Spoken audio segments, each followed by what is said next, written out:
get this one. If you're a white male and own a restaurant that's been devastated by COVID lockdowns, you are not yet allowed to apply for relief just because of your gender and skin color.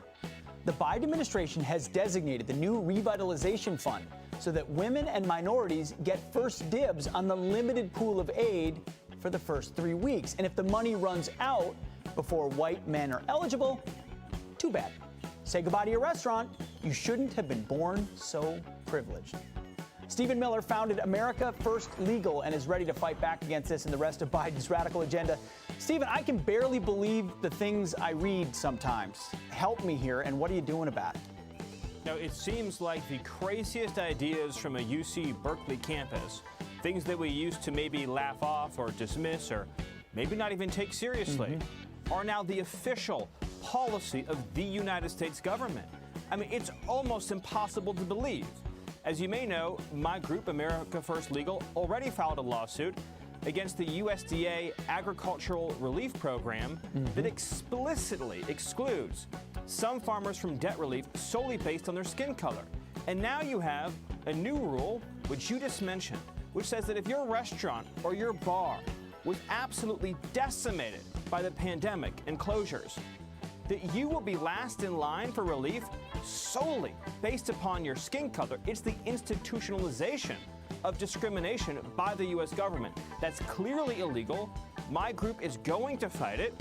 And if you visit aflegal.org, you'll find out more about what we're doing. But basically, critical race theory, that insane left-wing campus extremism that we've been talked about so much, is now being used to decide how U.S. dollars are doled out to U.S. citizens. We're going to get to the critical race theory part in a moment. But first, who in the White House legal office would think that, hey, if we discriminate against someone based on the color of their skin, that's totally constitutional? That's great. I mean, they can't believe this will hold up on scrutiny. I think that they think that people just aren't going to be courageous enough to challenge it because they think that people will assume they'll get called racist for fighting these policies. Let's be very clear. You don't solve past discrimination with future discrimination. Yes. You do not solve the problem of racism that occurred in previous historical periods by institutionalizing racism today. Senator Scott spoke about this in his address. John Roberts, Chief Justice Roberts, wrote about this in the past too.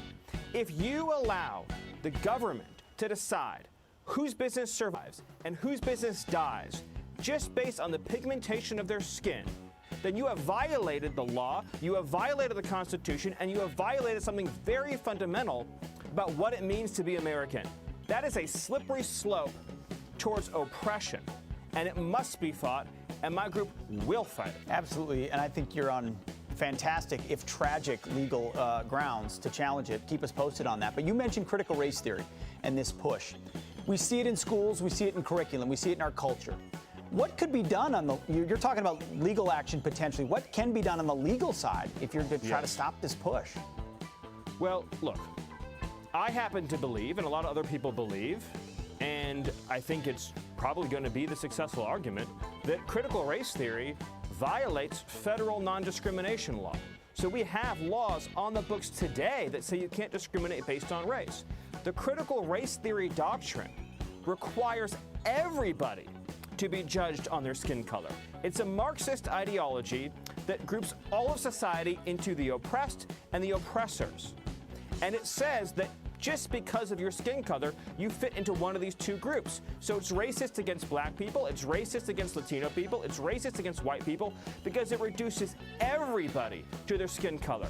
And so I do think that the federal government, and this includes the new regulation issued for the Department of Education, can in fact be enjoined on this basis. So my group just submitted the comment today, which is the first step in the legal process, objecting to the new Department of Education rule mandating these radical theories in the classroom. And I encourage anyone else who has a view on it to submit a comment, as is your right as an American citizen.